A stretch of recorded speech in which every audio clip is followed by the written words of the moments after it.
We don't usually start with silence, but this one did. The room felt paused, like something had been set down and not picked back up. There was no performance in it, just a sense that a line had already been crossed, even if no one said so out loud. Lydia Harper was a custom tailor in Brooklyn, and what she carried into this story wasn't ambition or revenge. It was exhaustion and the quiet weight of having stayed when others left. This is where she begins. The iron shut off by itself with a soft click, and the steam faded before I realized I'd been staring at the same seam for too long. The shop still smelled faintly like antiseptic from the hospital. I hadn't washed the coat I wore there yet. Vanessa stepped inside without knocking. "You should be ready tomorrow," she said, looking past me at the racks. "The probate meeting won't take long if you don't complicate it." I folded the jacket instead of answering. My hands were steady. That surprised me. "You're staying here again tonight.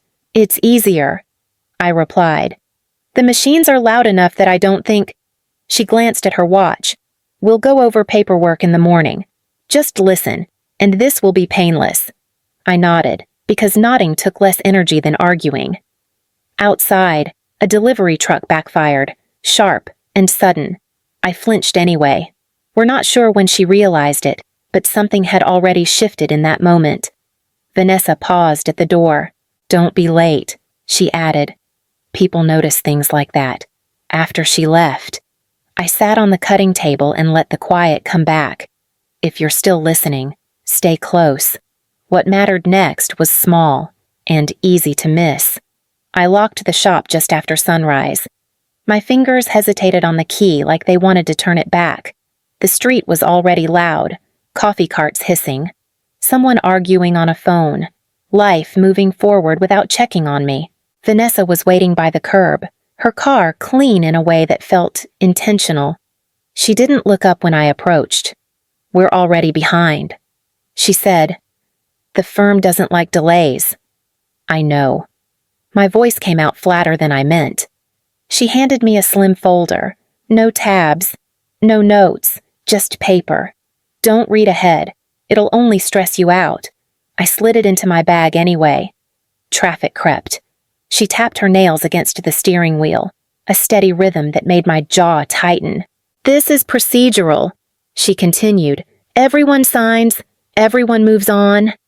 I watched the buildings change as we crossed into Manhattan. Taller, quieter, like sound itself cost money here. "At the meeting," she added, eyes forward. "Let me handle the talking." "You've done enough." Enough. The word settled heavy in my chest. When we stopped in front of the building on Park Avenue, she finally looked at me. "Just follow my lead," she said softly. "I don't want this to get messy." I nodded again. The door closed behind us with a sound that felt final. The car dropped us a block short. Orange fencing cut the sidewalk in half, forcing everyone into a narrow path that smelled like dust and hot metal. Vanessa stepped ahead without slowing. "I'll meet you inside," she said, already checking her phone. "Don't get distracted." Her heels clicked once, twice, then disappeared around the barrier. I adjusted my bag and moved with the crowd until I noticed the wheels. One was tilted wrong, caught in a crack where the pavement dipped near the fence. The chair rocked slightly every time the man shifted his weight. "Sir," I said, stopping before I thought it through. "Hold on. Don't try to pull it yourself." He looked up, surprised, one hand gripping the armrest too tightly. His shirt collar was damp. Not dramatic, just real. "I didn't expect anyone to stop," he said. His voice was steady, but thin around the edges. I set my bag down and crouched, fingers brushing grit as I tried to lift the wheel free. It didn't budge at first. "Give me a second," I muttered. "The angle's wrong." He watched me work, then shook his head. "You're in a hurry." "I can tell." "I am." I leaned back and tried again. This time the wheel came loose with a dull scrape. The chair steadied. "Thank you," he said. Most people pretend not to see. I wiped my hands on my skirt. They were shaking now that I'd stopped moving. Are you all right to get the rest of the way I asked? He glanced at the narrow path ahead, then back at me. If you don't mind walking with me? I hesitated. My phone buzzed in my bag. I didn't check it. All right, I said, stepping behind the chair. We'll take it slow. As we moved, he nodded toward the building ahead. That's where I'm headed too. I almost laughed, but it came out soft and tired. So am I. He didn't smile, just looked forward, like the timing mattered more than the coincidence. Behind us, the crowd kept flowing. In front of us, the path stayed narrow, and somehow, without deciding it, I stayed right there. We were halfway down the narrowed sidewalk when I heard her heels again. Faster this time. Precise. Vanessa came into view between the fencing and the parked trucks. Phone pressed to her ear. I'm in the lobby, she said into it, then stopped short when she saw us. Her eyes moved from the wheelchair to my hands on the grips. She didn't lower the phone. I can't deal with this right now, she added, turning slightly away. It's not my issue. She ended the call and stepped closer, just enough to be heard. You're going to be late, she said, and you're making a scene. I'll catch up, I answered, keeping my voice even. She glanced at the man, then at the dust on my skirt. This building has security for a reason. He shifted, uncomfortable. I don't mean to. She cut him off with a small shake of her head. Please don't involve me. Then she looked at me. Not angry, not worried, just done. You've always had trouble with boundaries, she said. That's not changing today. She stepped around us, careful not to brush the chair, and walked on. Her heels faded into the noise of the street. The man exhaled slowly. I'm sorry, he murmured. I tightened my grip. You didn't do anything wrong. We started moving again. The path stayed narrow. The distance between us and the building felt longer now, but I didn't let go. The lobby was cool in a way that felt intentional, not comfortable, controlled. The floor shined enough that I could see the streak of dust on my shoes as we crossed it. I guided the chair toward a bench near the wall. The man's hands had gone pale around the armrests. As I handed him a bottle of water, Vanessa's voice sliced through the silence. You have got to be kidding me. She stood a few feet away, her designer jacket flawless, eyes sharp with contempt. Beside her was Jonathan Pierce, holding his phone like a weapon. This is a professional firm. Lydia. Not a relief station. Jonathan checked his watch, his tone clinical. My client doesn't have time for meaningless charity. Don't make this more difficult than it already is. Vanessa stepped closer, lowering her voice to a predatory whisper. Sign the waiver. Lydia. I've already handled the medical invoices. You take the $95,000 to save your pathetic shop, or you end up a vagrant like your friend here. Choice is yours. The man in the chair shifted, glancing up at her. Vanessa merely sneered, oblivious to the fact that her confession of handling the paperwork was being captured by the recorder in his pocket. He's with me, I said, my voice trembling but firm. Vanessa laughed, a short, jagged sound. Of course he is. Birds of a feather. Just don't expect me to wait once the partners start. Sometimes pressure doesn't push. It just stands there and waits for you to break. A security guard approached us, his tone cautious yet firm. Before he could speak, the man in the wheelchair straightened his spine. He reached into the pocket of his dusty coat and produced a polished, Silver Bar Association card. I'd like a word with the managing partner, he said, his voice suddenly resonating with authority. Privately. The guard's eyes widened. He bowed slightly and immediately signaled for the private elevator. I stood there alone for a moment, the weight of my bag suddenly feeling lighter. By the time the receptionist called my name, the conference room felt colder than the lobby. Vanessa was already seated, her arms crossed like a barricade. Jonathan Pierce stood by the window, his professional boredom radiating through the room. You're late, Lydia, Vanessa said, not bothering to look up. The partners don't like to be kept waiting. I took the seat nearest to the door. The head of the mahogany table was empty. The high-backed leather chair pulled out as if awaiting a judge. The door opened. The man from the lobby walked in.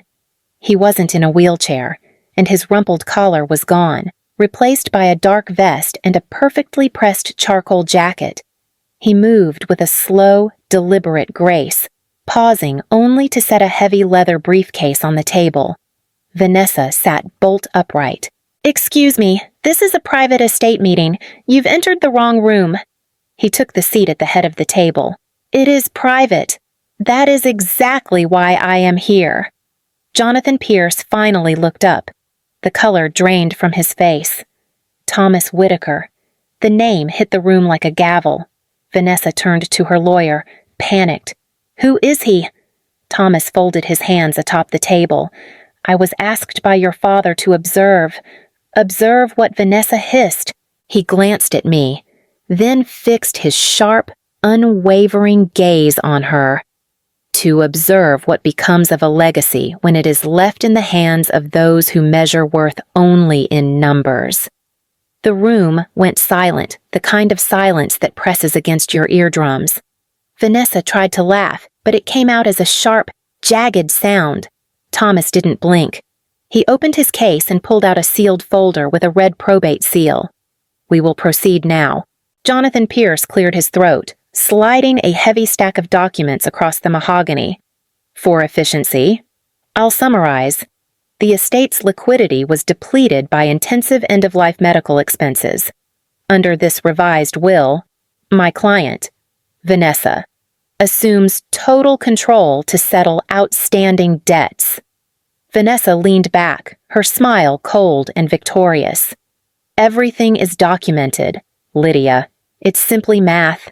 Thomas Whitaker opened his leather case. He didn't rush. He removed a sealed folder and placed it directly atop Jonathan's stack. "These are the original invoices," Thomas said quietly. "Obtained directly from the hospital's billing department." Jonathan's jaw tightened. He didn't touch the folder. "The documents you submitted," Thomas continued, "reflect services that were never rendered, private nursing that didn't exist, high-end treatments never authorized by the deceased. You used these to drain the estate's cash before the probate even began." "That's a lie," Vanessa snapped, her face turning ashen. Thomas met her gaze. "You admitted to handling the paperwork in the lobby this morning. Vanessa, New York is a one-party consent state. My recorder was on." He tapped the device on the table. "The recording is lawful, and the fraud is now a matter of record." Jonathan exhaled a long, shaky breath, already calculating his own exit strategy. He didn't defend her. He couldn't. "As the court-appointed executor," Thomas stated, his voice like iron, "I am suspending Vanessa's access to all trust accounts effective immediately.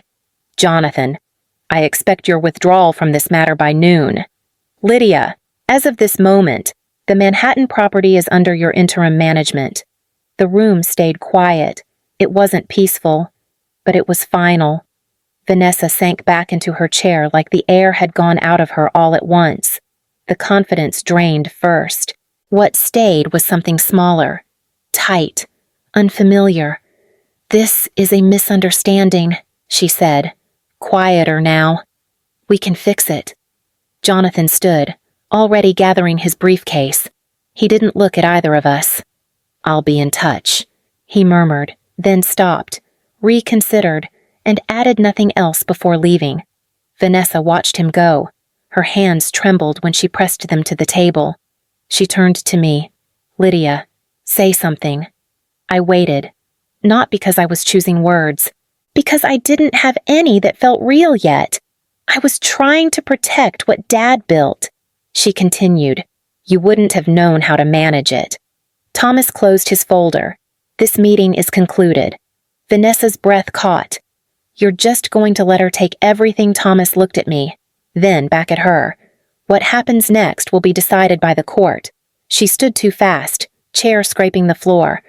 "I'll make this right," she said, reaching toward me, then stopping short.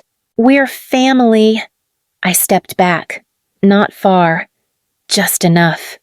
She nodded, as if she understood, then walked out without looking behind her. When the door closed, the room felt larger, not lighter, just quieter. I sat there a moment longer, listening to my own breathing, letting it slow. A few weeks later, the apartment sat empty most days. I didn't move in. I walked through it once, opened the windows, then locked the door again. It felt like someone else's quiet. Back in Brooklyn, the shop sounded the same as it always had. The hum of the machines, fabric sliding under my hands. I kept the radio low. Some habits don't need changing. Thomas stopped by once. He stood near the cutting table, hands folded. "You handled all of that with more restraint than most," he noted. I didn't feel restrained. I told him. I just didn't feel loud anymore. He nodded, like that made sense. I set up the fund slowly, paperwork first, then calls. Caregivers who'd been there every day and never got paid for it. People like I had been. It felt right to put the money there. Some nights I still think about Vanessa, not with anger, just distance. What stayed with me was simpler. Lydia Harper didn't disappear when no one was watching. She held the line. She always had. If this story settled somewhere with you, you're welcome to stay a while longer. We're still here, listening.